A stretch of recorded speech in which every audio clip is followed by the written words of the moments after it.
Singapore and China are deepening their partnership, signing 8 new agreements to boost cooperation in green development, the digital economy, and more. Chinese Premier Li Qiang arrived in Singapore today for his first official visit as both nations celebrate 35 years of diplomatic ties. At an official dinner this evening, Prime Minister Lawrence Wong said the agreements reflect shared goals for the region, building on decades of trust and collaboration through key projects like the Suzhou Industrial Park and the Chongqing Connectivity Initiative. Premier Li called Singapore and China important partners, saying both sides are ready to expand their cooperation even further. Earlier, at a ceremonial welcome at the Parliament House, the two leaders agreed to strengthen trade and investment links. And looking ahead, ASEAN and China are preparing to upgrade their free trade area at the upcoming regional summit, a move that could open new opportunities for businesses across Asia. CNA's senior China editor and senior correspondent Olivia Siong was there, and she joins us now. Olivia, thank you for joining us. Now tell us more about the outcomes of the meeting today.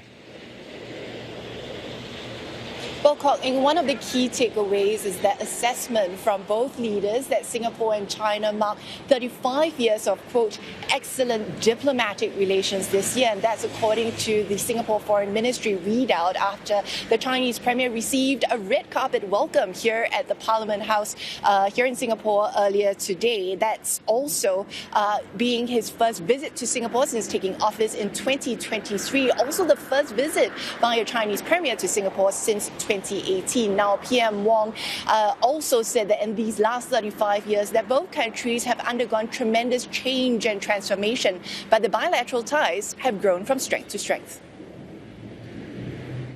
We can deepen our cooperation further, and also how we can work together to uphold the key principles of free trade and the rules-based multilateral order.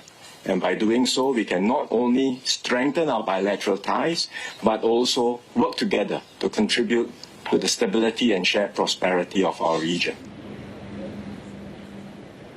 Now, these close ties are said to be underpinned by a frequent and regular high-level exchanges, economic links, and people-to-people ties. This is the fourth time that the two leaders are meeting since PM Wong took office last year, the last time being in June in Beijing. And Premier Li said that the fact that mutual visits could take place within the year shows the high level of importance that both sides attach to each other. 中方愿意和新方一道，秉持建交初心，弘扬传统友谊，拓展务实合作，更好地服务我们两国现代化的建设，也为我们地区和平稳定发展做出更大的贡献。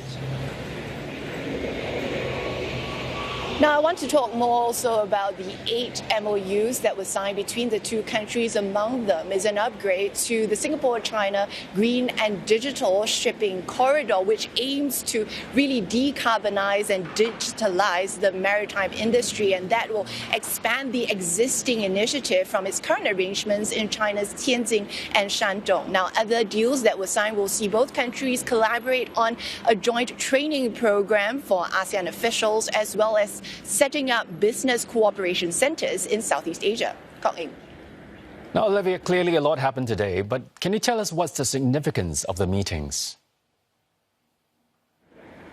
Well, one of the key, significant points of Premier Li's visit is that it's taking place just days after a key Communist Party meeting, the 4th plenum, wrapped up in Beijing, and Premier Li is said to have briefed PM Wong on the outcomes of it. As we know, the meeting saw China outline its priorities for its next 5-year plan, which include greater emphasis on technological reliance as well as wooing foreign investment. PM Wong is said to have expressed Singapore's confidence in China's overall long-term trajectory and development prospects. Now, this visit also significant given that it's part of a whole flurry of diplomatic activity that's taking place in the coming days and week. Next, PM Wong and Premier Li are heading to KL for the ASEAN summit, which is also being attended by US President Donald Trump. Now, given the backdrop of simmering tensions, we know the two leaders also spoke about regional and international issues.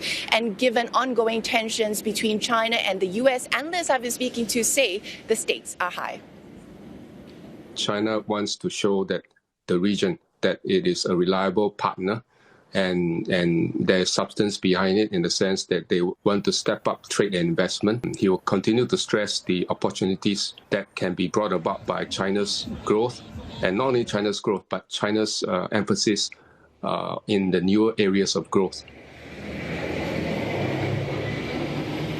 Well, on Sunday, the Chinese Premier will continue and wrap up his visit here in Singapore. He will call on Singapore's acting President Eddie Teo and also meet Singapore and Chinese businesses in a roundtable that will be hosted by Deputy Prime Minister Gan Kim Yong. Back to you, Kwame. Many thanks for that update. CNN's Olivia Siong at Singapore's Parliament House there.